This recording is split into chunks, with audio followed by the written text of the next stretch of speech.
નિગમની અંદર લોન બાબતે અલ્પેશ ઠાકોર, ધવલસિંહ ઝાલા દ્વારા રજૂઆત કરવામાં આવી હતી અને ઉમેશભાઈ મકવાણા દ્વારા પણ રજૂઆત કરવામાં આવી હતી કે કોળી અને ઠાકોર નિગમની અંદર અમને બજેટ ફાળો, પરંતુ નાણામંત્રી દ્વારા આને હસી મજાકમાં ઉડાડી.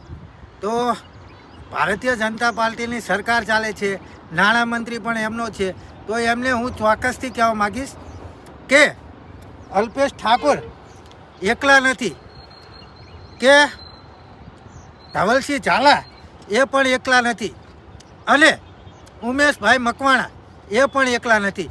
એમની સાથે સમસ્ત કોળી અને ઠાકોર સમાજ છે. શું પોતાના સમાજ માટે વિધાનસભા સત્રની અંદર અવાજ ઉઠાવવો એ ગુનો છે?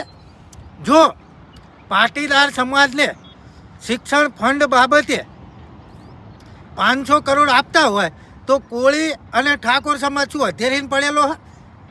સૌથી વધારે ટેક્સ ભરતો હોય ને તો કોળી અને ઠાકોર સમાજ છે.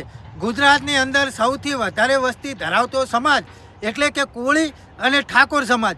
એ જ સમાજ આજે લોન માટે પોતાની ઈચ્છા પ્રમાણે માગી નથી શકતો, અને જો માગે તો એને મજાકમાં લેવામાં આવે છે. તો આવું શા માટે?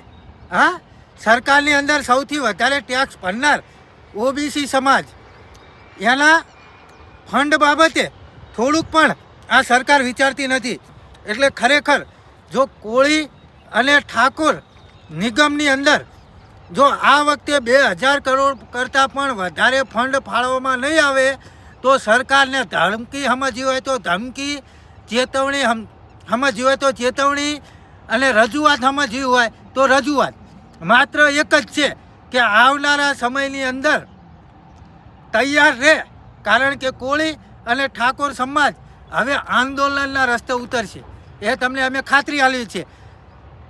જો અમારો આવડો મોટો સમાજ હોય એમ છતાં જો અમારે માગવાની વાત આવતી હોય તો પછી સમાજનું શું કામ છે અમારે?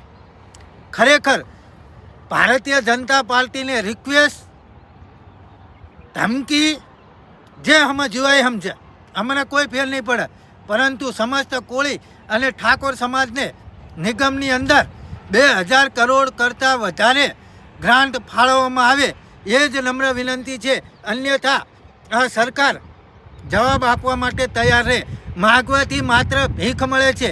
અધિકાર લેવા હોય ને તો દુશ્મનની છાતી ઉપર પગ મેકવાની તાકાત હોવી જોઈએ, અને એ તાકાત હવે યુવાનો ધરાવી રહ્યા છે. સમસ્ત કોળી અને ઠાકોર સમાજ આવનારા દિવસોની અંદર આંદોલનના રસ્તે ના ઉતરે ને, એ ધ્યાન રાખજો આ સરકારને હું કહીશ.